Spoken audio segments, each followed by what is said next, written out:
George Washington Carver was a hard-working, smart, and caring person. George's accomplishments include being a famous scientist, making hundreds of things out of peanuts and sweet potatoes, helping black farmers save their farms, and discovering how bad cotton is for the soil. George's father was born a slave. George's mother and George were stolen by slave thieves, but only George was found. When George was born, he was sick. Nobody knows when he was born. George had a stutter too.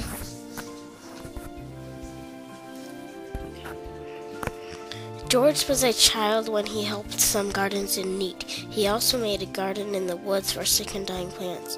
He learned a lot about plants and gardens from his experience. George was known as the plant doctor because he knew so much about plants.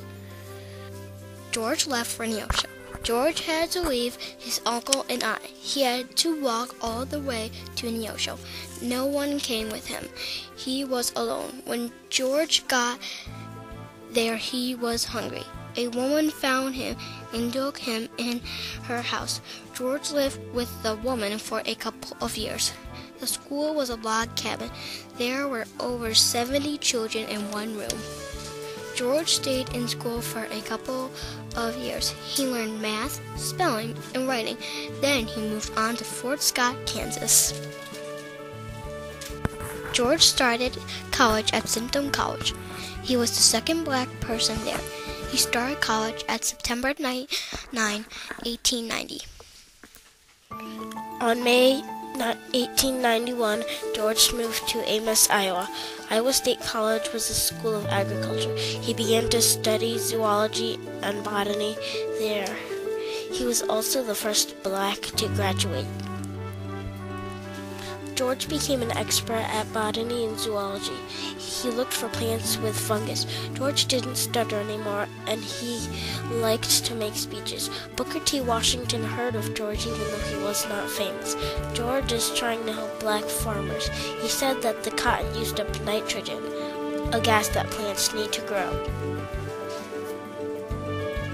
Dr. Carver discovered over 300 things from the peanut: soap, ink, bleach, shampoo, and many more.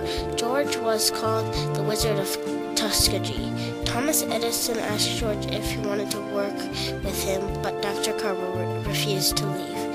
He didn't leave because he wanted his people to use his ideas for free. In 1941, George's museum opened. People from Europe and North America came to see it. They were surprised when they saw the paintings. They didn't know that George was an artist too. He put together every single wooden shape he made when he was young. He whittled each shape one by one, and there were over 1,000. George Washington Carver died on January 5, 1943 at Tuskegee Institute. He is buried on that campus near the grave of Booker T. Washington. In 1948, 5 years after George died, his picture was issued on a postage stamp. The postage stamp was issued in 1948.